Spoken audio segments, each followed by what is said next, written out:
Hello, I'm Mrs. Early, and I am your student's civil engineering and architecture teacher. This is a Project Lead the Way course, which means that everybody in the country who has PLTW, civil engineering architecture, is learning the same content.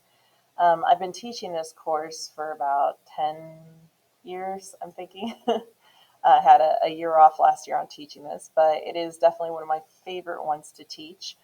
Um, but I would like to show you around our Canvas page so you can check in and help your student once in a while with their projects.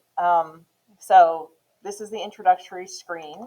And as you scroll down, there is a contact me, a course resources, a summary of things that students are going to need to turn in, and then, of course, modules. And when I make course modules, I will put one up every day that we have class. Looks like I forgot to publish that. Um, and what it will always have the newest one on top of the list, and it will have an agenda with what we are doing that day, what we need to turn in, any upcoming quizzes or tests, and then, of course, there will be extra links with the assignments. Now, this one's set up a lot different than previous web Canvas pages that I've done. So I'm going to click on, I'm going to scroll down to a previous day for a really good one. Okay, so the roof systems project. And when I click on that, it has the assignment. Okay, you could see all the images and procedures, when it's due, and the points and how they're going to be turning it in, whether it be on Canvas or on paper. But the cool thing that students always forget about is the resources tab. So on these assignments, I have two tabs, and the resources tab, when you click on it, it has PowerPoint presentations, it has example projects, it has a printable PDF or a document of the assignment. So if they're not here the day that it's assigned, they can still open it up and see it. They can still get the PowerPoint. They can still see the rubric. If there's any videos that they need to watch, they're all in the resource tab of the assignment that they have gotten. So that is one thing that I want to point out, that they have all of these things, all these different options and opportunities, and they just have to click the resources tab. And of course, they have all of the files that the students are going to need. With this particular course, it is one of the highest levels of the Project Lead the Way courses. The students can earn Ivy Tech college credit hours. And I sent out an announcement yesterday to the students discussing that how to sign up for Ivy Tech.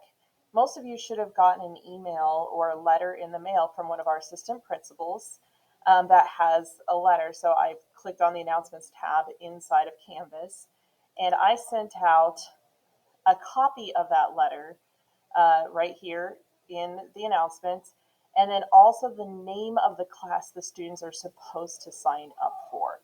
A new thing that they started this year is that freshmen and sophomores all have to take this new My Ivy assessment. And anybody who has a GPA, like a junior or senior, if they have a GPA lower than 2.6, they also have to take that assessment in order to be able to be accepted for a college course.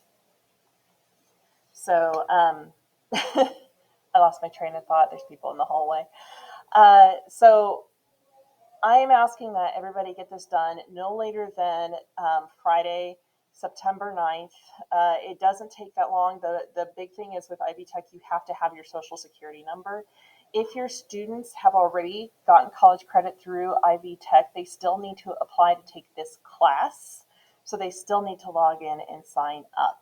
And they should get 3 free college credit hours, which is about the equivalent of $900 that they're saving you. There's no downfall to applying for this. If students, for any reason, get less than a C in the class, we don't even report it to Ivy Tech.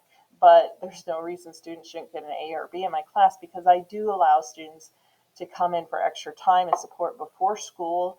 I open up my lab at 8 a.m. And then most days on SSRT, they can come in and get extra help, and they can even revise and resubmit most of their assignments. So there's no reason why they shouldn't be able to get an A or a B. Finally, the last thing I wanted to tell you is the best way to get a hold of me is to send me an email or a Canvas message. Definitely check in on your student's grade every other week. Just kind of check in. But their official grade, I want to warn you, is in Power School. That is the official grade book for the school. The Canvas one is not calibrated correctly, and I don't grade everything in Canvas because some things are physically handed in to me. So definitely check their grade on Power School. And then if they're missing something, say, hey, I noticed you're missing this. How can we help you get caught up? It should be your student who is coming to you and talking to you first, and they should talk to me first before we have to interact. But of course, I don't mind getting emails from parents. I really want to help the students be as successful as they can. And sometimes some students are very shy about asking for extra help.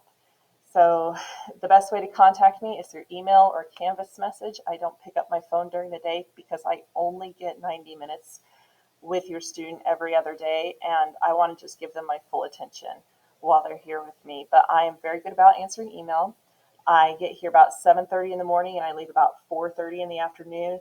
And the entire time I'm in the building, I'll be checking email. So I will glance down and I will try to get back to you as quickly as possible. So it's very nice to meet you, and I hope to hear from some of you soon. Have a good evening and enjoy all of your other teachers' awkward videos.